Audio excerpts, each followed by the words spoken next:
A França acabou de fazer algo inimaginável.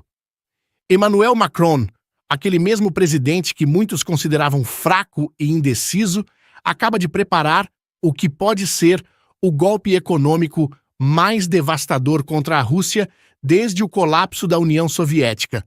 Analistas militares estão chamando isso de ponto sem retorno, porque pela primeira vez desde o início da guerra, o Ocidente está mirando no verdadeiro calcanhar de Aquiles da Rússia. É uma jogada que força uma decisão definitiva. Ou Putin aceita a paz, ou enfrentará um colapso interno sem precedentes, e que pode ameaçar a própria estabilidade de seu regime. Você já percebeu como as notícias sempre mostram explosões, tanques e mísseis na Ucrânia? Mas a verdade é que essa guerra, como todas as guerras modernas, não será decidida apenas nos campos de batalha. Enquanto acompanhamos os avanços militares, o golpe mais letal está sendo preparado em salas de reuniões. Nos próximos minutos, vou revelar os detalhes exatos do plano francês que fez até Donald Trump repensar sua estratégia com Putin. E mais importante, vou mostrar por que essa jogada não é apenas sobre a Ucrânia, mas algo muito maior. Para entender por que o anúncio de Macron é tão devastador, precisamos olhar as coisas por um outro ângulo. A guerra na Ucrânia, que já dura mais de 3 anos, está custando à Rússia aproximadamente $1 bilhão por dia. Um custo astronômico que Putin só consegue manter graças ao dinheiro do petróleo e do gás. Quando a guerra começou, os países ocidentais impuseram sanções, basicamente punições econômicas, contra a Rússia. Pararam de comprar petróleo russo, congelaram dinheiro de oligarcas e bloquearam bancos russos do sistema financeiro internacional. Mas Putin encontrou brechas. É como se construíssem uma barragem. Mas a água sempre encontra um caminho alternativo. No caso da Rússia, esse caminho foi principalmente através da China e da Índia. Veja só estes números impressionantes. Antes da guerra, a China comprava uma quantidade moderada de petróleo russo. Hoje, as compras chinesas aumentaram mais de 400%. A Índia, que quase não importava petróleo russo, agora compra volumes enormes, aumentou suas importações em mais de 3.200%. E quer saber por que isso aconteceu? Porque a Rússia está vendendo seu petróleo com grandes descontos até 30% abaixo do preço de mercado. Para a China e Índia, é um excelente negócio. Para a Rússia, é menos lucro, mas pelo menos o dinheiro continua entrando. Além disso, a Rússia criou o que os especialistas chamam de frota fantasma, uma coleção de petroleiros velhos que operam nas sombras, desligando seus sistemas de rastreamento, usando documentos falsos e transportando petróleo russo sem que ninguém saiba exatamente para onde ou para quem. Estamos falando de navios antigos, muito sem seguro adequado, que navegam por rotas alternativas para evitar detecção. Para você ter uma ideia, o Reino Unido recentemente sancionou quase 100 desses navios, mas isso é só a ponta do iceberg. A Rússia adaptou sua estratégia logística rapidamente para driblar as restrições. Estudos recentes mostram que, apesar das sanções existentes, a Rússia conseguiu manter o volume de petróleo exportado próximo dos níveis pré-guerra. A diferença principal foi o preço. O barril do tipo Ural russo, que já chegou a quase $100 em 2022, caiu para cerca de $65 entre 2023 e 2024. Isso significa que a Rússia deixou de arrecadar aproximadamente $142 bilhões em receitas petrolíferas desde o início da guerra. Parece muito, mas não foi suficiente para parar a máquina de guerra de Putin. E aqui entra a jogada de Macron que mudará o jogo: as sanções secundárias. Ao contrário das sanções convencionais que miram diretamente a Rússia, estas novas sanções atingem qualquer país ou empresa que faça negócios com russos. É uma estratégia completamente diferente. Em termos práticos, isso significa que países como China e Índia enfrentarão uma escolha difícil: continuar comprando petróleo russo barato ou manter acesso aos imensos mercados europeus e americanos. A matemática por trás disso é reveladora. Em 2023, A China exportou produtos no valor de mais de 560 bilhões de dólares para Estados Unidos e Europa, enquanto comprou apenas cerca de 88 bilhões em petróleo russo. A Índia exportou cerca de 120 bilhões para o Ocidente, enquanto importou aproximadamente 45 bilhões em petróleo russo. E Macron deixou bem claro suas intenções. As sanções só não serão aplicadas se Putin concordar com um cessar-fogo incondicional na Ucrânia. E isso é algo que o líder russo tem consistentemente rejeitado. Nas últimas semanas, Putin tem alternado entre declarações vagas sobre estar disposto a negociar e exigências inaceitáveis que ameaçam a própria soberania ucraniana. Uma tática que Trump chamou de enrolação após o ataque a Sumi durante o suposto cessar-fogo da Páscoa. E nesse sentido, o plano de Macron ataca simultaneamente os dois pilares que sustentam a máquina de guerra russa, o petróleo e o sistema bancário. No setor petrolífero, a Rússia vende atualmente 9,28 milhões de barris por dia, gerando cerca de 3,8 bilhões de dólares semanais. Essas sanções secundárias podem reduzir essas vendas pela metade rapidamente, já que muitos compradores não arriscariam perder acesso aos mercados ocidentais. Já no setor bancário, mesmo com as sanções existentes, os bancos russos ainda lucraram 40,7 bilhões de dólares em 2024, operando com taxas de juros altíssimas de 21%. Isso porque bancos em países como Turquia, Emirados Árabes e China têm ajudado a Rússia a contornar restrições. As novas sanções fechariam esse canal também. Qualquer banco que auxiliar instituições russas seria banido do sistema financeiro ocidental. E isso é quase como uma sentença de morte para qualquer banco com ambições globais. E se isso acontecer, a Rússia vai sentir o que é ficar verdadeiramente isolada. Teria petróleo para vender, mas poucos compradores dispostos a arriscar. Teria dinheiro, mas dificuldade para movimentá-lo internacionalmente. Mas, nessa história toda, não podemos esquecer também do papel crucial que o Irã vem desempenhando na sustentação da máquina de guerra russa. O regime iraniano tem fornecido drones kamikaze, como o temido Shahed 136, que têm sido usados pela Rússia em ataques devastadores contra a infraestrutura civil ucraniana. E há rumores de que mísseis balísticos iranianos também podem estar a caminho de Moscou. Em troca, o Irã recebe dinheiro, expertise militar e possivelmente até tecnologia ocidental capturada nos campos de batalha. É uma parceria entre dois regimes isolados que se beneficiam mutuamente para sobreviver sob sanções. As novas medidas de Macron também visam interromper essa cooperação, dificultando ainda mais a capacidade de Putin de manter seu esforço de guerra. Para completar o cerco a Putin, Macron também mencionou sua disposição de estender a proteção nuclear francesa para outros países europeus.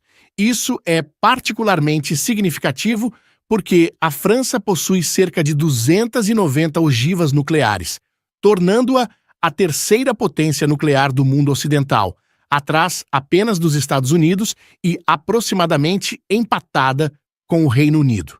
Embora seja um arsenal pequeno comparado às quase 6.000 ogivas russas, as armas nucleares francesas são altamente sofisticadas e seguem uma doutrina diferente da maioria dos outros países. Enquanto a maioria das potências nucleares adota a política de não usar primeiro, a doutrina francesa, desenvolvida nos anos 70, inclui uma cláusula de aviso final que permite o uso de armas nucleares se a França acreditar que está prestes a sofrer um ataque nuclear. Isso torna as constantes ameaças nucleares de Putin muito mais arriscadas quando direcionadas contra um país protegido pela França. A França também pode lançar suas armas nucleares tanto do ar quanto do mar, mantendo uma frota de submarinos nucleares em rotação constante. Essa combinação de pressão econômica extrema e dissuasão nuclear representa uma abordagem poderosa contra a Rússia. Para entender melhor a importância desta mudança, é preciso lembrar que, historicamente, a França sempre manteve suas armas nucleares como um assunto exclusivamente francês. Enquanto países como Alemanha e Itália têm bombas americanas em seu território como parte da OTAN, a França nunca quis misturar seu arsenal com o de outros países. Os franceses sempre fizeram questão que apenas o presidente da França tivesse o poder de decidir sobre o uso de suas bombas nucleares sem dividir esse controle com ninguém.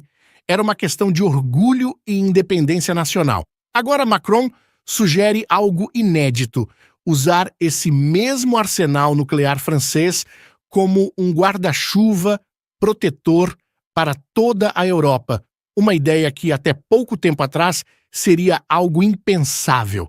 Ele deixou claro, no entanto, que a França não arcará sozinha com os custos da segurança de terceiros e que a decisão de usar armas nucleares continuará sendo prerrogativa exclusiva do presidente francês. Em outras palavras, Macron acena com a possibilidade de estender o guarda-chuva nuclear francês, mas deixa claro que não haverá transferência de controle das armas. Putin agora enfrenta um dilema cruel. Suas opções são aceitar o cessar-fogo e parecer fraco para seus apoiadores, ou rejeitar o cessar-fogo e enfrentar um colapso econômico acelerado, já que seu Fundo Nacional de Riqueza, a poupança emergencial da Rússia, está se esgotando rapidamente. O que torna esta situação ainda mais complexa é que a Rússia já demonstra sinais de esgotamento econômico. Analistas estimam que, até o final de 2025, os recursos financeiros russos para sustentar a guerra estarão praticamente esgotados. E isso antes dessas novas sanções devastadoras. Já parou para pensar como Putin vai reagir a isso?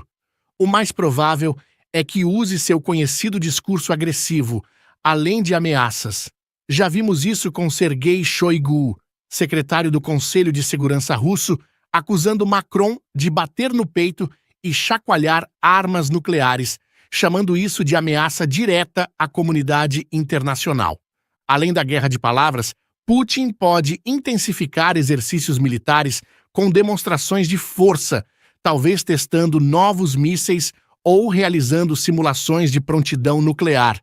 Ele também pode aprofundar ainda mais suas alianças com China, Irã e Coreia do Norte, buscando rotas alternativas para suas exportações e novas fontes de tecnologia militar. Outra resposta provável é a intensificação da guerra híbrida contra a Europa, aumento de ataques cibernéticos contra infraestruturas críticas, campanhas de desinformação para explorar divisões políticas e, possivelmente, até ações de sabotagem. Já houve suspeitas de envolvimento russo em incidentes como as misteriosas explosões no gasoduto Nord Stream em 2022. No entanto, analistas consideram improvável que Putin use armas nucleares de fato, a menos que esteja convencido de que está completamente encurralado. Ele sabe que o primeiro uso de armas nucleares, desde 1945, seria um ponto sem volta que poderia fazer até seus aliados mais próximos abandonarem a Rússia. Além disso, daria ao Ocidente motivo suficiente para lançar uma resposta militar devastadora contra a Rússia. Enquanto isso, a Europa está se reposicionando no tabuleiro global. Durante décadas, o continente europeu dependeu quase exclusivamente dos Estados Unidos para sua segurança e liderança estratégica. Agora, com a França assumindo este papel protagonista, vemos o nascimento de uma Europa mais assertiva e independente. A autonomia estratégica europeia que Macron defende há anos finalmente está ganhando corpo. Países como a Alemanha aumentaram drasticamente seus orçamentos militares, lançando recentemente um fundo de 100 bilhões de euros para modernizar suas forças, enquanto a Polônia está investindo mais de 4% de seu PIB em defesa, com o objetivo de ter o maior exército da União Europeia. A proposta nuclear de Macron é apenas parte de um movimento mais amplo para a Europa desenvolver capacidade de se defender sozinha se necessário, como ele mesmo já declarou. O que antes parecia um sonho distante agora, se tornou uma necessidade urgente, especialmente com as incertezas sobre o comprometimento americano com a segurança europeia. Donald Trump, geralmente visto como mais favorável a Putin, surpreendentemente apoiou a ideia dessas sanções secundárias após o ataque russo à cidade de Sumy durante o que deveria ser um cessar-fogo da Páscoa. Quando Trump escreveu que Putin estava apenas me enrolando e precisava ser tratado de forma diferente, ele abriu a porta para esta nova abordagem. O que Macron fez não é apenas uma manobra contra Putin, é uma redefinição completa do poder europeu para as próximas décadas. A França, com seu arsenal nuclear e sua posição diplomaticamente forte, está se posicionando como a guardiã da nova ordem europeia. Não se trata mais apenas da Ucrânia, mas de decidir quem ditará as regras de segurança no continente pelos próximos 20 anos. Essas sanções secundárias, se implementadas como Macron descreveu, têm potencial real para mudar o curso da guerra na Ucrânia. Ao contrário das medidas anteriores que tinham brechas, esta estratégia fecha o cerco completamente ao forçar o resto do mundo a escolher negócios com a Rússia ou acesso aos mercados ocidentais.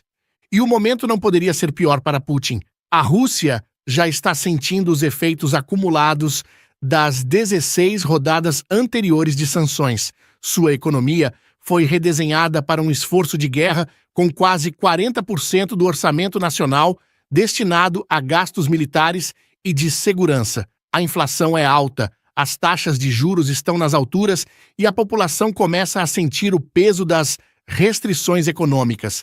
Em um cenário em que essas novas sanções secundárias sejam plenamente implementadas, os especialistas estimam que a Rússia poderia perder até 60% de sua receita petrolífera em questão de meses. Seria um golpe devastador que forçaria escolhas dolorosas: continuar a guerra com recursos drasticamente reduzidos ou aceitar termos de paz que antes seriam inaceitáveis. Macron pode ter acabado de acionar o mecanismo que determinará o fim da guerra na Ucrânia, seja forçando Putin a negociar seriamente, seja cortando seu financiamento a ponto de tornar a guerra insustentável. As verdadeiras armas que decidem conflitos modernos não são mísseis, mas sim decisões econômicas estratégicas. O que estamos testemunhando é um momento histórico de reconfiguração do poder global. E aqui fica a minha pergunta para vocês responderem nos comentários. Qual escolha você acha que Putin vai fazer? Aceitar o cessar-fogo proposto pelos europeus ou enfrentar o estrangulamento econômico que essas novas sanções podem causar? Deixe sua opinião abaixo. Aproveite também para se inscrever no canal, assim ficará sabendo sempre que publicarmos algo novo por aqui. Até o próximo vídeo.